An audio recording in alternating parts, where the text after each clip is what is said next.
ngaha turaje Nyagasani, twitabira ingoma y'urukundo, karame karame Nyagasani, ku izina ry'Imana Data na Mwana na Roho Mutagatifu, amen. Amahoro bana b'Imana, ni muhumure, Imana iradukunda, ije kudukiza kuri uyu wa kabiri w'icyumweru cya 21 mu byumweru bisanzwe, tariki 25 Kanama 2026. Dore amasomo agiye kuduhuza n'ab'ijuru. Isomo rya by'umweru ya kabiri Pawulo Mutagatifu yandikiye Abanyatesaloniki, umutwe wa 2 umurongo wa 1 kugeza ku wa 3, n'umurongo wa 14 kugeza ku wa 17. Bavandimwe, ku byerekeye amazi y'Umwami wacu Yezu Kristo no ku byerekeye uko tuzakoranira iruhande rwe, hari icyo twabasaba. Muramenye ntimugahagarike imitima vuba ngo muce igikuba, mubitewe na bamwe biha kubemeza ko umunsi wa Nyagasani waba wageze, bitwaje ubuhanuzi batugerekaho n'andi magambo tutigeze tuvuga cyangwa se amabaro twaranditse. Bose ntihazagire ubabeshya na busa. Ngiki cyo yabatoreye ibigerishije inkuru nziza twamamaza, kugira ngo muronke ikuzo ry'Umwami wacu Yezu Kristo. None rero bavandimwe, nimukomere kandi mukomeze ubutagerura inyigisho z'uruhererekane twabagejeho, ari mu magambo ari no mu nyandiko. Umwami wacu Yezu Kristo ubwe hamwe n'Imana umubyeyi wacu wadukunze, maze kuneza akaduha kwizera ihumure ritazashira, ubwo nyine nibabahumurize kandi babahe gukomera mu byiza byose mukora cyangwa muvuga. Iryo ni ijambo ry'Imana. Zaburi ya 96. Uhoraho araje, aje gucira isi urubanza. Nimuvuge mu mahanga muti, Uhoraho ni umwami, yashinze isi yose ntihungabana, imiryango yose ayicira urubanza rutabera. Ijuru niryishime kandi isi nihimbarwe, inyanja niyorome n'ibirimo byose, imisozi n'isabagire kimwe n'ibisesuyeho byose. Ibiti byose by'ishyamba bivugiriza impundu icyarimwe mu maso y'Uhoraho, kuko aje gutegeka isi. Nimwunamire Uhoraho wisesuyeho ubutagatifu, azacira isi urubanza mu butabera, arucire n'imiryango mu butarenganya bwe. Uhoraho araje, aje gucira isi urubanza. Nyagasani Yezu nabane namwe. Amagambo y'Ivanjili ntagatifu yanditswe na Matayo, umutwe wa 23 umurongo 23 kugeza ku 26. Muri icyo gihe Yezu aravuga ati, nimwiyimbire bigisha amategeko n'abafarisayo b'indyarya, mwe mutange igice cya 10 cy'isogi n'icy'imbwija n'ikinyabutongo, mwirengagije ingingo zikomeye z'amategeko: ubutabera, imbabazi no kutaryarya. Ngibi byo mwakagombye gutunganya mutirengagije n'ibindi. Mwabayobozi bahumye mwe, muminina umubu ariko mukamira bunguri ingamiya. Nimwiyimbire bigisha amategeko n'abafarisayo b'indyarya, mwe musukura inkongoro n'imbehe inyuma gusa, naho imbere huzuye ubwambuzi n'ingeso mbi. Mufarisayo w'impumyi, bansukure inkongoro imbere, n'inyuma habonereho kuba hasukuye. Iyo ni Ivanjili ntagatifu. Bayoboke b'Imana, nimugire amahoro. Aha tugeze ni kuri buri munsi. Fungura buri munsi, ufungure buri munsi, ufungure abandi buri munsi, ijambo ry'Imana buri munsi, ineza y'Imana buri munsi. Kimwe mu bintu bitubwira ko twagiye gusenga, ntabwo ari uko mfukama nkarambarara mu kiliziya ati dore umuntu usenga we. Oya, ahubwo ni ibikorwa by'Umwuka Mutagatifu, ibikorwa mbwirijwe na Roho Mutagatifu byiza, bya bindi bihabanye no kwandavura. Ibyo ngibyo nibyo biranga umuntu wasenze koko. Kuko umuntu wasenze ahora ku rugamba, arwana n'ingeso mbi, ahora ku rugamba kugira ngo atsinde, kandi kubwe ntabwo yatsinda uretse imbaraga z'Imana. Nyagasani aragutumiye umwanya, nanjye arantumiye kugira ngo yongere adukebure, aho tujye twiyerekana neza ati turi abantu basenga, turi abantu b'Imana, turi abantu b'abanyakuri. Ariko nk'uko rero twabivuga, ntabwo Imana iyo ireba inyuma gusa, ahubwo ireba n'imbere, kuko yo irahazi. Mugenzi wanjye ashobora kureba inyuma agaca urubanza, ariko Imana yo ireba imbere. Twebwe rero twigize abacamanza, tugahera ku dukuru koroshye, bikaza kurangira hari abo duciriye imanza tubera imanza zitabera. Kandi Nyagasani umunsi aduhamagarira ubutabera.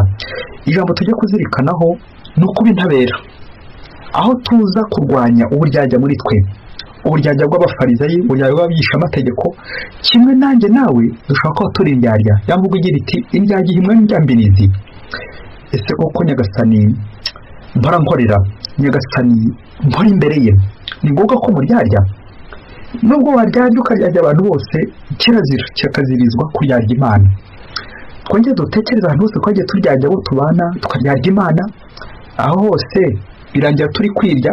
Isomo rya mbere tumaze kuzirikana riratwerekeza Pawulo mutagatifu ari kudukebura kugira ngo twirinde abayobe, babandi baza bitwaje izina rya Yesu, babandi baza bibombaritse bakatwandikira neza bakatuvugisha neza, nyamara ntabwo ari intumwa z'Imana.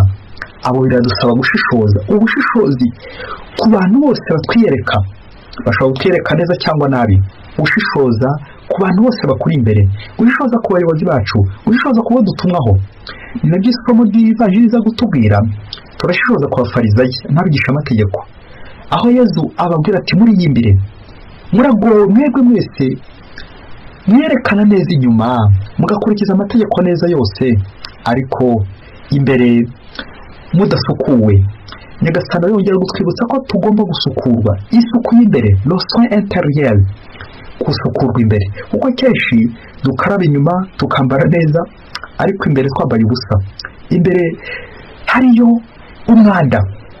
Kandi ntawatinyuka ngo yegere nyir'ubutagatifu Imana. Twebwe abantu turi ba nyir'umwanda, ni ngombwa kwisukura kugira ngo tubashe guhereza Nyagasani ituro rimunogeye. Dutangazwa n'uburyo Yesu y'Ivanjili ntabwo ari kubwira abapagani, kuko abapagani ntabwo bamwumva, nta gihe bafite cyo kumva Imana, cyo kwegera Imana. Ntabwo ari kubwira abategetsi bakomeye abandi bagatakana, ntabwo ari kubwira abategetsi bakomeye babandi bibereye mu mirimo yabo myinshi kuko badakanagira mu kiliziya. Ahubwo ari kubwira yewe nanjye kujya mu kiliziya, abihaye Imana, abakristo b'abandi b'indani. Abo nibo Yesu ari kubwira iri jambo, abasaba kugira ubutabera no kwirinda uburyarya. Rero akenshi dukunde gutunga agatoki abandi, bariya batagera mu kiliziya, bariya bapagani, ziriya ndara, bariya bacuruzi, bariya bayobozi bakomeye batikoze iby'Imana. Nyamara twebwe abakristo b'abandi b'indani, babandi duhora mu ngoro y'Imana, wasanga ari twe tuzuye uburyarya. Ese wagize ngo abigisha amategeko n'abafarisayi, wagize ngo bari abapagani? Reka da! Mu gihe cya Yesu hariho nyine ayo matsinda. Abigisha amategeko bigishaga nyine amategeko ya Musa, ntugakore bino, ntukandavure, ntukagendera ahangaha habi. Amategeko bagakagatiza koko, kandi koko bakanayakurikiza by'inyuma. Hanyuma hariya n'abafarisayi bari bashinzwe localité, ubuyoboke ku Mana. Utekereze nawe izo mpande ebyiri zombi, hari amategeko hano ubuyoboke ku Mana. Bari basigasiye umuco mwiza wa Isiraheli, bameze neza imbere y'abayoboraga, ari abantu bemewe. Ariko dutangazwa n'uburyo Imana itabemeraga. Kubera iki? Byose babikoraga bagira ngo bagaragare neza inyuma, ariko imbere bambaye ubusa, imbere batagaragara neza, imbere Imana itababona. Bayoboka abantu ariko Imana ntibayoboke, bereka abantu ibintu byiza inyuma, ariko Imana yo wapi? Natwe turiho muri ubu buzima bene ubu ngubu, aho kenshi dukunze gushaka kugaragara neza, ngo wambaye neza ngo agaragara neza, nuko inyuma tukagaragara neza ariko utamenya ikiri imbere. Ako kantu umubyeyi we uze kugaca akarongo, ko nawe wasanga uri mu bigaragaza inyuma, mu bibonekeza, mu bibombarika indani mu kiliziya, ariko Imana yagushaka igakubura.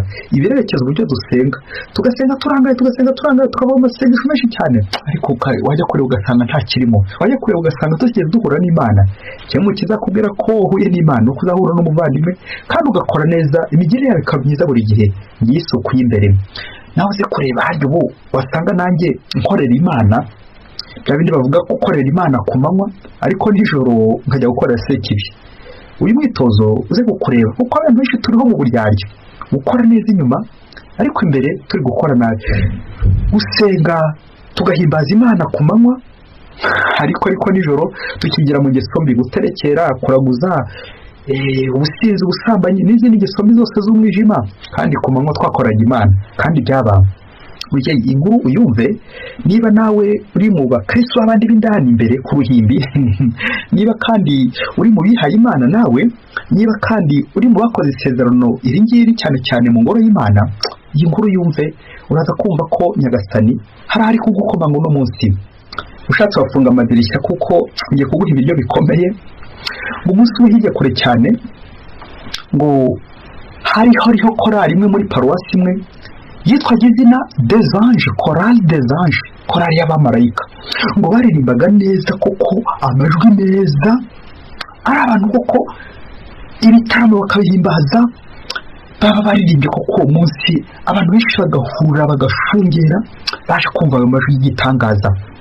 Iyo korali ibaho yari ikize imeze neza irimo abantu bakize koko bahuza abantu n'Imana bigaragara inyuma bakomeza kuririmba. Mariko afite amategeko akomeye kubera ko yari korali y'urubyiruko rwenda bikaga muri icyo gihe nuko baza guca iteka mu mategeko abiri bavuga bati umva shamuramenye mwa bakobwa mwe uzafatwa itegeko rya mbere uzafatwa yishwe mu gisombe z'ubusambanyi tuzamuhanisha igihano cyo kumuhagarika igihe cy'amezi 6 ataririmba. Hanyuma undi bizagaragara ko yatwaye inda akayikuramo dore ko nabyo bireze we tuzamuhagarika burundu uwo bizagaragara ho zahagarikwa burundu.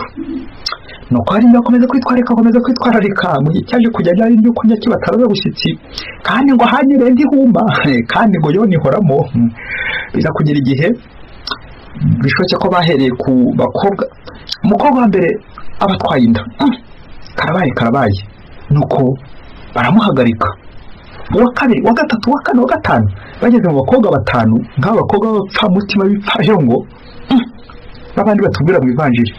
Nuko abayobozi bayakorari baza kwicara bati ko abantu badushizeho bigenze bite uko babivuze abandi bagikomeje batwara inda abandi wenda bishoje ko batafatwaga bamaze kuba benshi n'umubare ntifuza gukubwira babonye barimbye bashizeho bahagarika kubera ayo makosa yagaragaye izo ngeso mbi zagaragaye bakabirukana abandi bakabahagarika.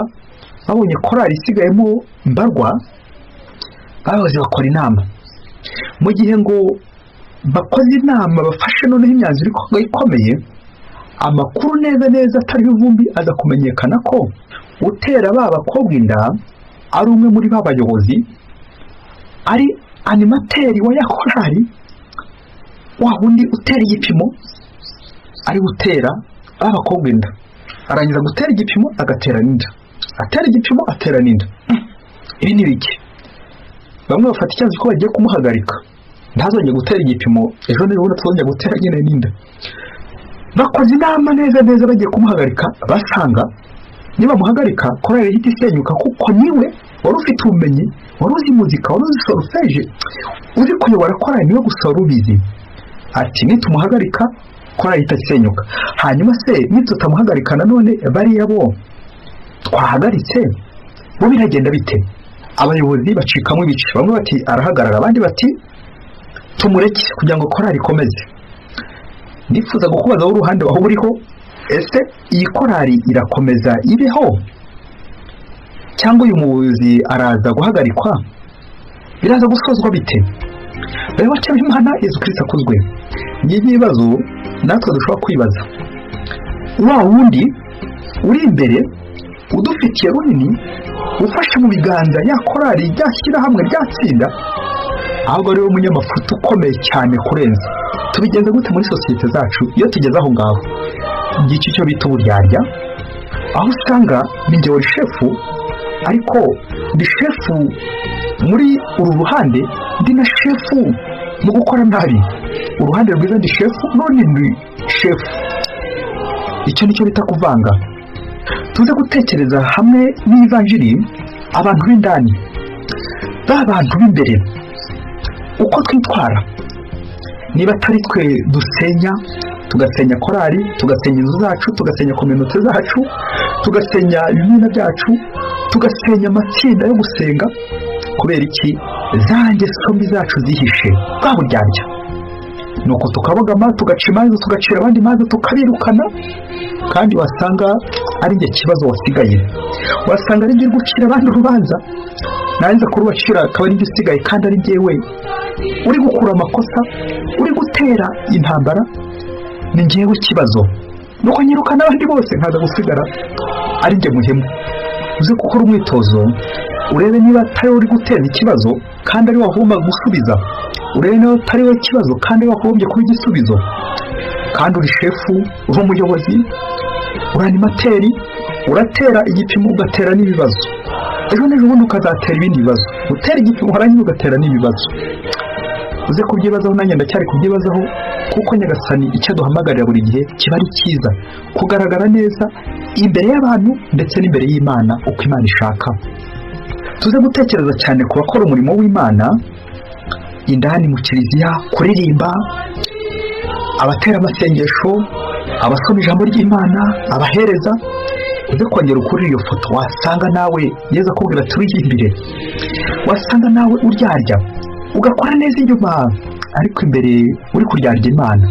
Kongera dutekereze ku buyoboke bwacu n'Imana, wasanga tumeze nk'abandi batema ishami kandi baryicayeho, bikaza kurangira uguye ugushije n'amazuru. Nyagasani tubabarire aho twagiye twiyerekana nabi, tukiyerekana neza inyuma ariko imbere turi gukuryarya.